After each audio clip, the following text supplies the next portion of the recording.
This is a list of 10 horrible fates, not of grand theatrical monsters but of quiet, personal apocalypses. It is a countdown of dread that winds from the mundane to the truly unsettling, a journey into the unsettling truth that the membrane between our world and another is perilously thin. We will count down from 10 to 1, and with each step, the shadows will lengthen and the air will grow colder. We begin with the familiar, the recognizable, and slowly peel it away, layer by layer, until only the raw nerve of fear is exposed. The journey is not one of sudden shocks but of quiet, creeping horror. It is the slow dawning realization that the rules you thought governed your reality no longer apply. The kind of fear that settles deep in your bones, that makes you check the locks twice and eye the dark corners of your home. It's the chilling question that follows you to bed. What if the world isn't as it seems? Let the dread build slowly, like a gathering storm on a quiet afternoon. There is no escape, because the horror we are exploring comes from within the very fabric of the everyday. Each fate is a story. Ordinary life twisted into something nightmarish, born from the objects we take for granted, the routines we believe will protect us. A misplaced key, a strange phone call, a photograph in an old album. These are not just objects or events, they are invitations, seeds from which true terror can sprout. As the numbers decrease, the stakes rise and the illusion of safety frays until it snaps. Now let the countdown begin. Her day began like any other, a walk through the garden under a pale, watery sun. The air was still, the world content in its morning quiet. There, in the damp earth near an old oak, she found a small, ornate key, cool, heavy, tarnished with age and secrets. It felt ancient, humming with a purpose long forgotten. Curiosity, sharp and insistent, took hold. It fit no lock she owned, yet she felt a strange compulsion, a sense that the key had been waiting specifically for her. Until the attic, a door she'd never noticed before. The key turned with a perfect, satisfying click, as if coming home. Inside was a forgotten room of history, yellowed newspapers, furniture shrouded like ghosts, and the thick, sweet smell of decaying tape and time itself. In a dusty wooden box, she found a hand mirror. But it showed not her reflection.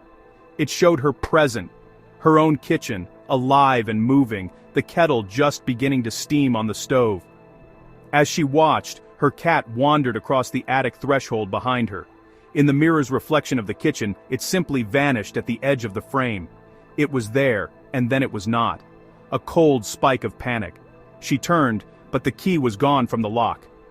Then, she heard the sharp, final click, the sound of the bolt sliding home, locked from the outside. Darkness swallowed the attic. The only light came from the mirror, which glowed with the image of an empty kitchen, waiting for an owner who would never return. He loved his first place, the quiet independence, the peaceful nights, the simple, comforting routines of a life just beginning. Then came the prickling sense of being watched, a feeling that began at the edge of his perception, and slowly, night by night, crept toward the center of his focus. The feeling was strongest after lights out, in the vulnerable quiet of the deep night, a stillness in the air that felt occupied. To prove his sanity, or perhaps to confirm his fears, he set a camera on his nightstand, aimed at the foot of his bed. The first night, at precisely 3 a.m., a pale, slender hand slid into view from below the frame, and rested on his metal bed frame, perfectly, unnaturally still. Each night it crept closer, from the cold metal frame, to the wooden mattress slats, then to the soft fabric of the blanket itself. A patient, silent advance. On the 10th night the recording showed nothing, only the back of his own head, blocking the view of the room beyond. The camera had been turned. The call came late, shattering the evening's peace. A local area code, but with unfamiliar digits that seemed to form no recognizable pattern. She answered to a hiss of static, then a dry, scraping rasp of a voice. "I can see you." A wrong number. A cruel prank. She blocked the number, her heart hammering, and told herself it was nothing. A moment later, it rang again. This time the screen displayed her own name, her own number, an impossible echo. Trembling, she answered. The voice was a perfect mimicry of her own tone, her cadence, even the slight pause for breath. It whispered, "Don't turn around." The room behind her was empty, but in the hallway outside her apartment door, 2 deep, wet footprints led away from her threshold and into the consuming darkness. His small room felt safe, a bed, a table, a chair. It was his haven, a neatly defined box in a chaotic world. But each morning, it felt smaller. The door seemed farther away. The air grew heavier, thick with a pressure he could feel on his skin. He measured the walls, desperate for proof. The numbers mocked him, remaining unchanged, even as the undeniable pressure built around him. Finally, he pressed his palm flat against the wall. It gave way with a soft resistance, warm, pliable, and yielding, like living skin. Soon, the ceiling skimmed the top of his scalp when he stood. The gentle pressure became a constant, terrifying embrace. Panic finally broke through his denial. Then came the final reveal. The corners of the room softened, melting away. There were no more angles, only smooth, organic curves, closing in around him like a slowly tightening fist. She collected other people's memories, finding solace in lives already lived.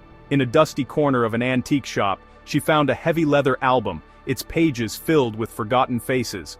Tucked in the back was a crisp sepia portrait of a young boy named Thomas. He was standing in what was, unmistakably, her own bedroom, a century ago.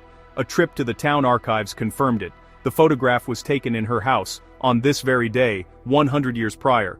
Charmed by the coincidence, she framed the portrait and placed it on her bedside table. She slept under the solemn gaze of the boy who had shared her space across time. At dawn, she awoke to find the frame was no longer on the table. It lay flat on the pillow beside her head, in the space where a person might lie. She picked it up, and a chill ran through her. The child's solemn face now held the faintest, knowing smile, as if he were in on a secret she had yet to understand. Later that day, she looked again. Beneath the original inscription, a new one had appeared in fresh, dark ink. The name was unchanged, Thomas, but the date was today's. He knew every sound of his apartment, the groan of the pipes, the hum of the fridge, the creak of the floorboards, except this one, a whisper coming from the gap beneath his front door. It was his name, breathed, not called, a sound with no force, yet it filled the entire apartment. He froze, unable to move, unable to breathe. The whisper came again, pleading. "Please," it said. "It's so cold out here." Night after night it waited, its voice growing more familiar. It began whispering things only his late mother could have known, childhood secrets, forgotten lullabies. On the 7th day, as the first light of dawn touched the door, the heavy deadbolt slid open with a sharp, metallic click he did not make. She'd walked this route home 1,000 times, the landmarks were etched into her mind. Until the evening, it all changed.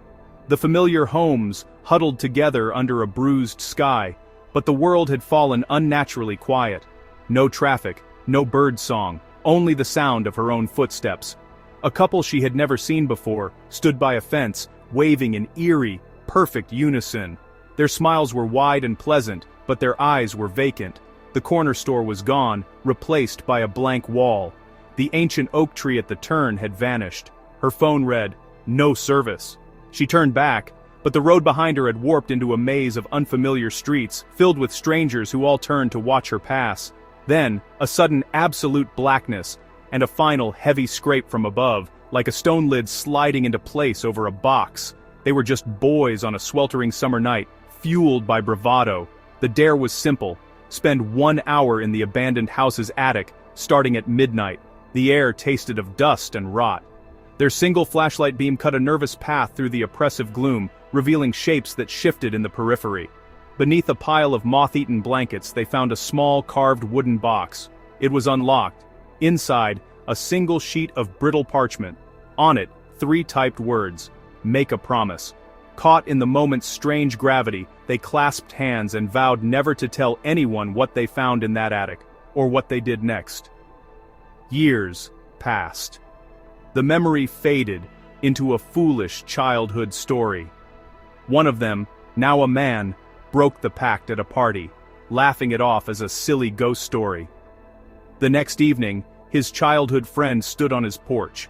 He was gaunt, his eyes hollowed out. In his cupped hands he offered that same carved wooden box.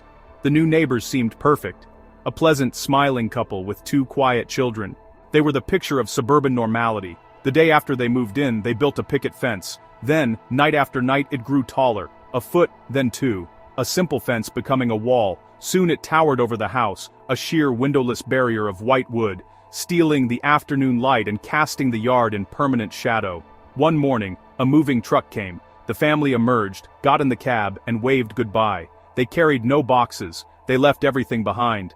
The next day, workers arrived and began to take the fence down, slat by methodical slat, revealing the silent, empty house once more. When the fence was gone, nothing remained of the family, except for two tiny worn shoes, left neatly together on the grass, far too small for the children she remembered seeing.